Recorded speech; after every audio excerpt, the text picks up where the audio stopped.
आपके हाउस को नुकसान फायर की वजह से पहुंचे।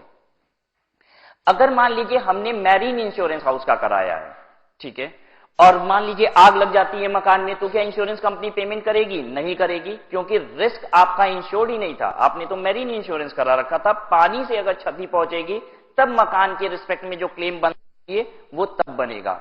यानी अगर आपको मकान के रिस्पेक्ट में फुल इंश्योरेंस चाहिए कि आपके मकान को किसी भी किस्म की हानि पहुंचती है तो इंश्योरेंस कंपनी आपको क्लेम दे दे, तो इसके लिए हमें क्या करना पड़ेगा? हमें फायर इंश्योरेंस भी कराना पड़ेगा, मैरीन इंश्योरेंस भी कराना पड़ेगा, और सर्टेन अदर रिस्क जो आपको लगते हैं कि मकान में हो सकते हैं, जिसकी वजह से मकान डैमेज हो सकता है, वो सब भी आपको इंश्योर कराना पड़ेगा। ठीक है, तो हम सिर्फ फायर इंश्योरेंस ही नहीं, मैरीन इंश्योरेंस ही नहीं, उससे रिलेटेड जितने रिस्क समझ में हमें आते हैं वो सब हम इंश्योर कराएंगे, तब जाके वो एक फुल इंश्योरेंस हमें देगा। ठीक है ये बात।